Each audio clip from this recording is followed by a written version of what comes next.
Hi friends, welcome back to my channel. നമ്മുടെ വീടുകളിൽ ഇപ്പോൾ ഇറച്ചിക്കറി, മീൻകറി, ഏത് കറി ആയിക്കോട്ടെ, ഈ കറികൾക്കൊക്കെ ഒന്ന് രുചി കൂട്ടാനുള്ള ഒരു മസാലപ്പൊടിയാണ് ഞാനിവിടെ കാണിക്കുന്നത്. അപ്പോൾ എല്ലാവർക്കും അറിയാവുന്നത് തന്നെയാണ്, പെരിഞ്ജീരകം പൊടിച്ചതാണ് കേട്ടോ. അപ്പോൾ അതെങ്ങനെയാണെന്നുള്ളതാണ് ഇവിടെ കാണിക്കുന്നത്. അതിൻ്റെ കൂടെ വേറെ ഇൻഗ്രീഡിയൻസ് ഒക്കെ ഒന്ന് ചേർക്കുന്നുണ്ട്. അപ്പോൾ ആദ്യമായിട്ട് ഒരു പാൻ വെച്ചെടുത്ത് അതിലേക്ക് ഞാൻ കുറച്ച് കറിവേപ്പിലാണ് ഇട്ട് കൊടുത്തിട്ടുള്ളത്. ഇതൊന്ന് നല്ല ഡ്രൈ ആക്കി എടുക്കണം. അപ്പോൾ കഴുകി എടുത്തിട്ടുള്ളതാണ്. ഇതൊന്ന് ഡ്രൈ ആക്കി എടുക്കണം. പിന്നെ ഒരു കപ്പ് പെരിഞ്ജീരകമാണ് എടുത്തിട്ടുള്ളത്. അപ്പോൾ നിങ്ങൾക്ക് പകുതി വേണമെങ്കിൽ അരക്കപ്പ് വേണമെങ്കിലും പൊടിച്ച് വെക്കാം. ഞാൻ കുറച്ച് അധികം തന്നെ പൊടിച്ച് വെക്കുന്നുണ്ട്. അപ്പോൾ അതുകൊണ്ട് ഒരു കപ്പാണ് എടുത്തിട്ടുള്ളത്, 250 ml. അതൊന്ന് ജസ്റ്റ് ചൂടാക്കി എടുക്കാം. അതിൻ്റെ കൂട്ടത്തിൽ ആദ്യം കുറച്ച് കുരുമുളകാണ് ഇട്ട് കൊടുക്കുന്നത്. ഒരു 10-12 എണ്ണമൊക്കെ മതിയാവും. അതാണ് ഞാൻ ഇട്ട് കൊടുത്തിട്ടുള്ളത്. പിന്നെ ഒരു 4 ഗ്രാമ്പ് ഇട്ട് കൊടുത്തിട്ടുണ്ട്. 2 ഏലക്ക ഇട്ട് കൊടുത്തിട്ടുണ്ട്.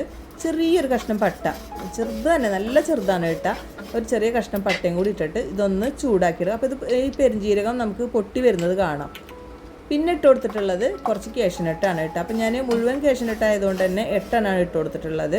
ഇപ്പോൾ സ്പ്ലിറ്റ് ചെയ്തതാണെന്നുണ്ടെങ്കിൽ ഒരു 10-12 എണ്ണമൊക്കെ ഇട്ട് കൊടുക്കുക കേട്ടോ. 12-15 ആയാലും കുഴപ്പമൊന്നുമില്ല. ഇതിപ്പോൾ ഒരു കപ്പാണല്ലോ ഞാൻ എടുത്തിട്ടുള്ളത്. പിന്നെ അരക്കപ്പാണെങ്കിൽ നിങ്ങൾ അതിൻ്റെ പകുതിയൊക്കെ എടുത്താൽ മതി. പിന്നെ ആദ്യം നമ്മൾ വറുത്ത് വെച്ചിട്ടുള്ള കറിവേപ്പിലയും കൂടി ഇട്ട് കൊടുത്തിട്ടുണ്ട്. ഇനി ഒന്ന് ചൂടാക്കി എടുക്കേണ്ട കാര്യം മാത്രമേ ഉള്ളൂ. എല്ലാം ഒന്ന് ചൂടാക്കിയതിന് ശേഷം അത് പാത്രത്തിലേക്ക് മാറ്റി കൊടുത്തിട്ടുണ്ട്. അതൊന്ന് ചൂടൊന്ന് കുറച്ച് ആറി വരട്ടെ. പിന്നെ അതിൽ തന്നെ ചട്ടിയിൽ തന്നെ വെച്ച് കൊടുത്തു കഴിഞ്ഞാൽ കരിഞ്ഞു പോകും. അപ്പോൾ ആ ചട്ടിയിൽ നിന്ന് മാറ്റി കൊടുക്കണം.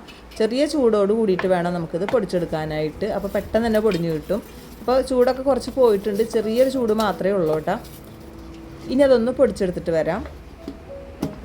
ഇപ്പം നന്നായിട്ട് തന്നെ പൊടിച്ചെടുത്തിട്ടുണ്ട്. നല്ല ഫൈനായിട്ട് തന്നെ പൊടിച്ചെടുത്തിട്ടുണ്ട് കേട്ടോ. അപ്പോൾ കാണുമ്പോൾ തന്നെ നിങ്ങൾക്ക് മനസ്സിലാവും. ഇത് പൊടിച്ചെടുത്ത് വരുമ്പോൾ തന്നെ നല്ലൊരു സ്മെല്ലാണ് കേട്ടത്. അപ്പോൾ നിങ്ങൾക്ക് അറിയായിരിക്കും, ഇത് കറികളിലായാലും ഇപ്പോൾ മീൻ ഫ്രൈ ആക്കുമ്പോഴോ ഇറച്ചി ഫ്രൈ ആക്കുമ്പോഴോ ഇറച്ചിക്കറി വെക്കുമ്പോഴോ ഒക്കെ ഈ ഒരു പൊടി കൂടി ചേർക്കുകയാണെന്നുണ്ടെങ്കിൽ നല്ലൊരു ടേസ്റ്റും മണമൊക്കെയാണ് കേട്ടോ. നമ്മളെ കറികൾക്കായാലും ഫ്രൈ ആക്കുമ്പോഴൊക്കെ.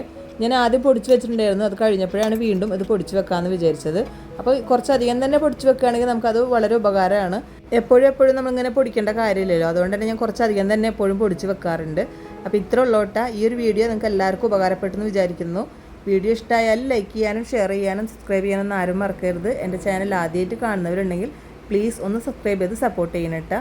അപ്പോൾ നല്ലൊരു വീഡിയോ വരെ നമുക്ക് വീണ്ടും കാണാം. താങ്ക്